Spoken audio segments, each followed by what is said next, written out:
So what we're going to do is we're going to go through a series of practices. It's a pedagogical program that are designed to scaffold you into the culminating practice, which is dialectic into dialogos. And we'll talk a little bit more about the difference between dialectic and dialogos a little bit later. But some of these practices you're already doing, but we're going to be shifting them and modifying them a little. So just follow along. And there'll be lots of time in which we're also discussing amongst ourselves what's happening, which should give you some flexibility of perspective on each and every one of the practices. So the first practice we're going to do is the one that you already know, which is the Socratic humility practice. But we're going to do a more compressed version of it because we do have some time constraints here. So you were doing the practice first in and then out. We'll do it more simultaneous. But I'm going to take the four of us through that practice, and then we will do the opening and closing practice, and that'll open us up. And then we will move into a meditative practice, a contemplative practice, and then there'll be further practices thereafter. So all of us, let's just take a moment.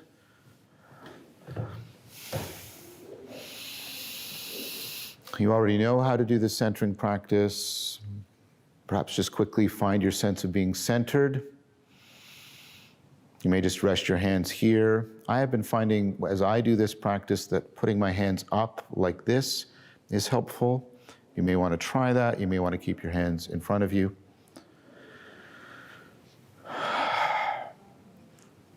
What we do with this practice, if you remember, we silently say to ourselves, and we're trying to do it mindfully, we're trying to enact what we're saying. Within and without, there is so much I do not see because of all of the facts.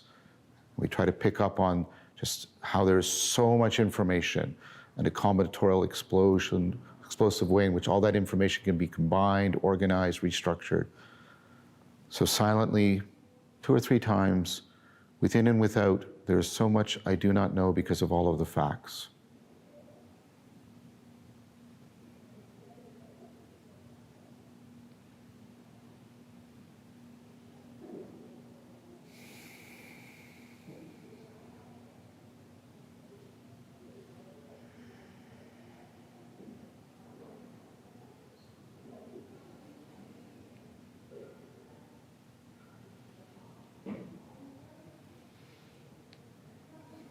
Now we move to within and without. There's so much I shall never know because of all of the fate.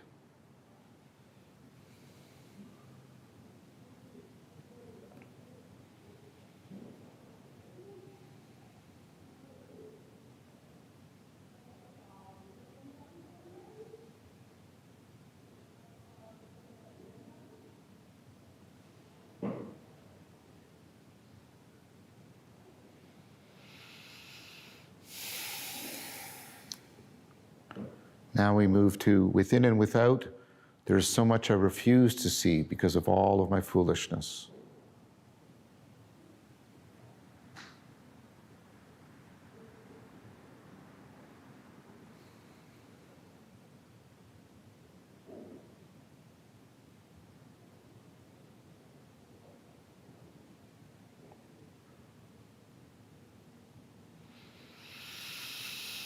Now finally, within and without, there's so much I'm unable to see because of all of my faults and finitude.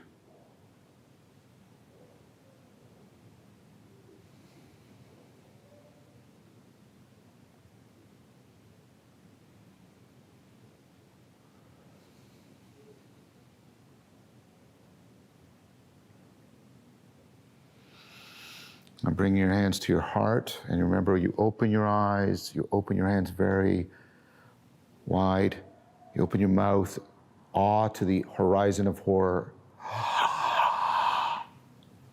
and then to the hearth, that home within, like getting into a warm bath. Again,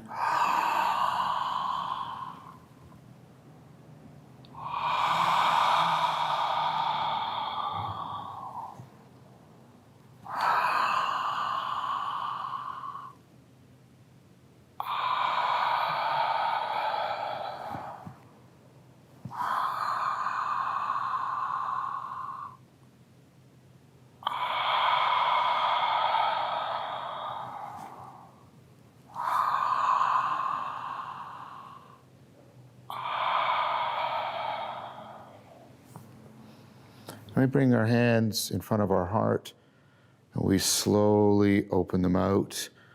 We're practicing that sense of reciprocal opening.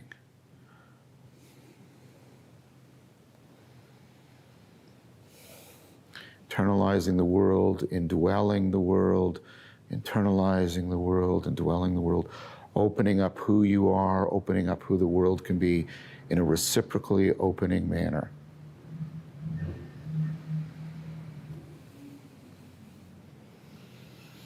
Bring your hands back to your heart. Now we do the vertical dimension. Same thing. Slowly unfolding upwards, reciprocally opening.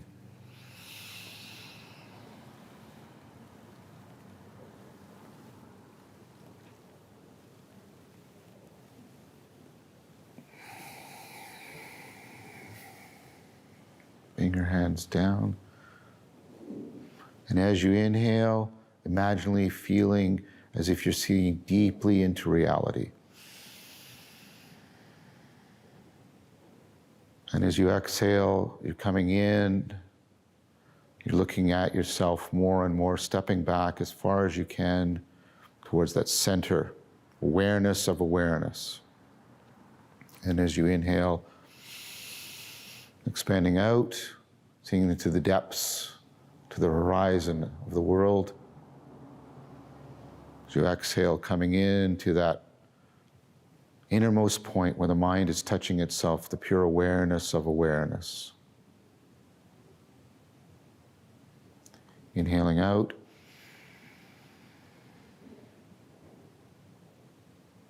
Exhaling in.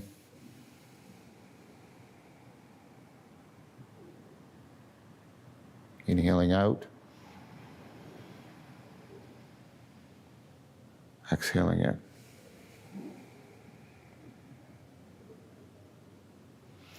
Now we'll go through the practice of finding your center, moving forward off center and then back. A little less each time, back and forth. Centered back to front, side to side.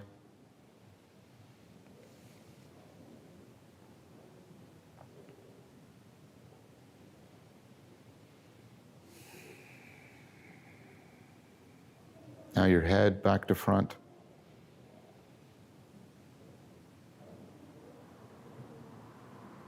Side to side.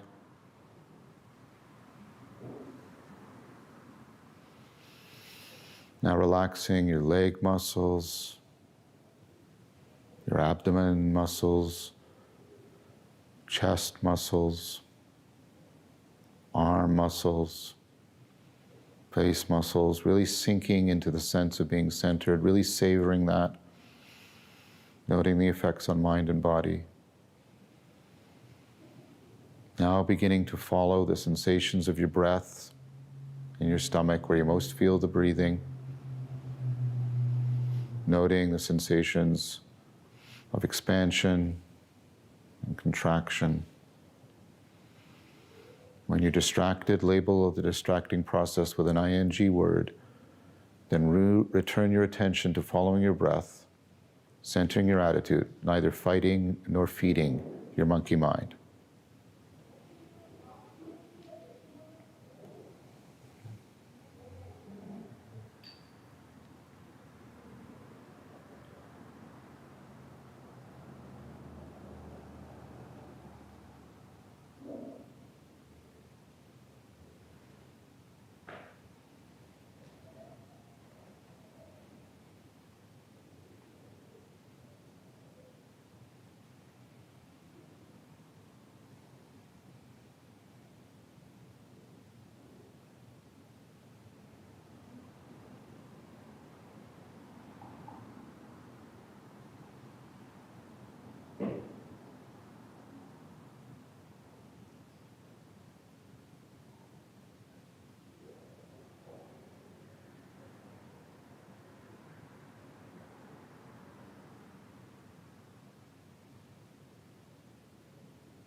Now we'll move into the contemplative practice.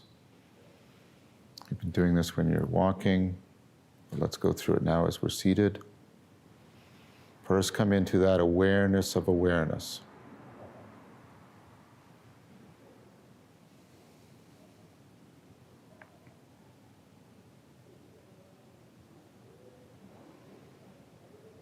Just feel the being of aware. You're not doing anything, you're just being aware.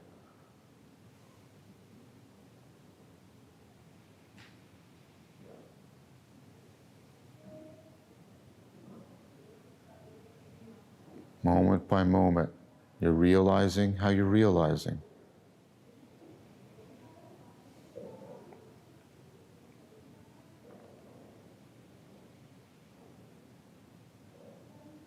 Now connect with that. Relax into it. That sense of realness. That sense of contact with reality. Don't analyze it at all. Just touch it with your mind, within and without. Within you and outside of you, that sense of reality realizing itself, and you are participating in that.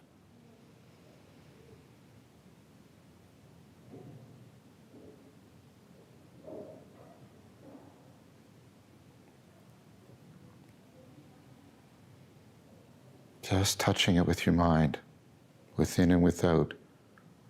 You're not making it, you're participating in it. It's allowing you to do the very act of touching with your mind.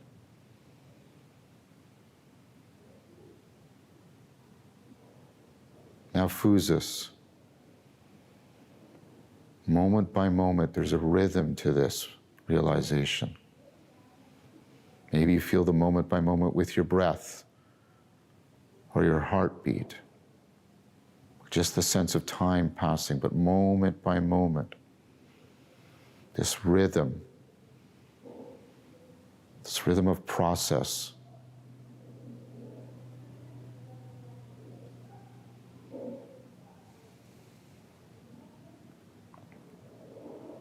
Now, suke. The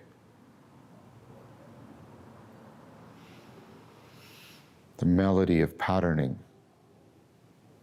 Within and without, equally and interpenetratively, patterning is forming. Everything is singing its own name. Everything is unfolding its through line.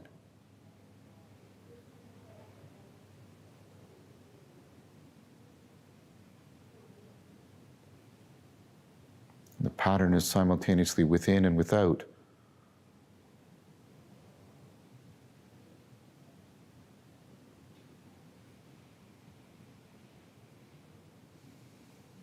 Now, noesis. There's a gestalt. There's that sense of a harmony of principle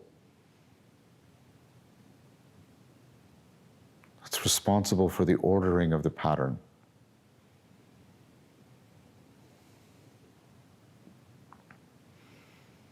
The principle is equally everywhere and equally nowhere. It's not a thing.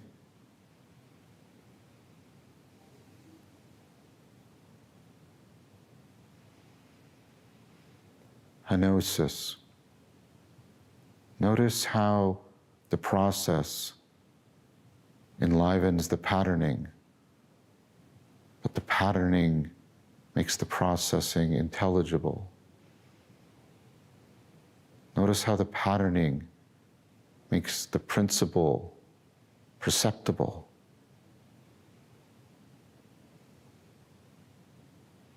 Notice how the principle governs the patterning. Notice how the processing enlivens the patterning. The rhythm of process, the melody of patterning, and the harmony of principle are all interdefining, interpenetrating, interaffording. There is a one-ing.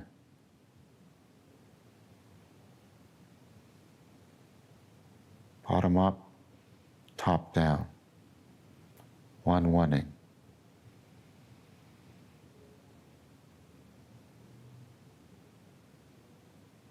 Kenosis. This one-wanting is not just happening here, it's happening everywhere. The whole vast, incomprehensibly vast universe. Not just at this time, but all of the deep time in the past and into the future, this is happening.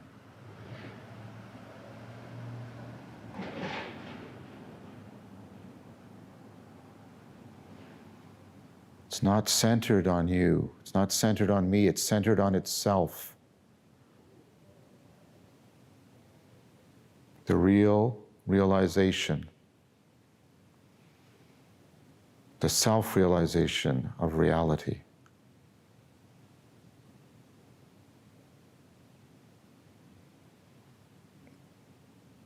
The real self-realization of reality for its own sake, which is precisely what makes it real, everywhere, all times, and at all levels, the one-wanting. Try to be as open to this as you can, and as inwardly still as you can, so you are maximally receptive, inwardly and outwardly, of this.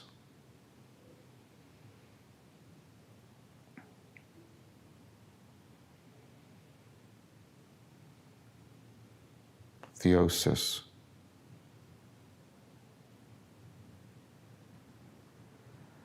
It is paradoxical because it is both one and the source of all difference. It extends to infinity, but it inhabits every finite thing. It is inexhaustible. Any image you have, any sensation you have, any framing you have of your experience, be grateful for it. But it is only a symbol that participates in the infinite, inexhaustible. Open yourself up, still yourself down, increasing wonder, increasing sense of conforming to this inexhaustibleness.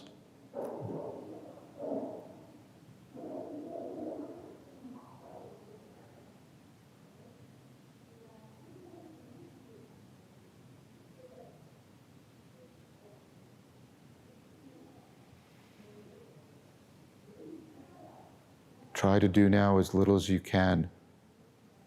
As much as possible, let all of this have a life of its own.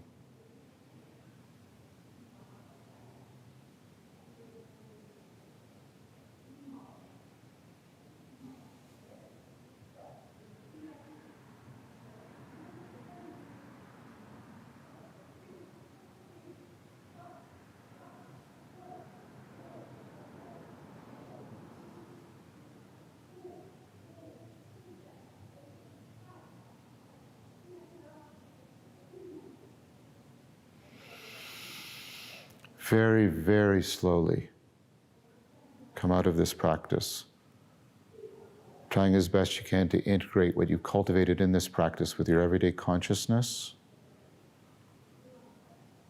cognition, character, and your sense of communitas.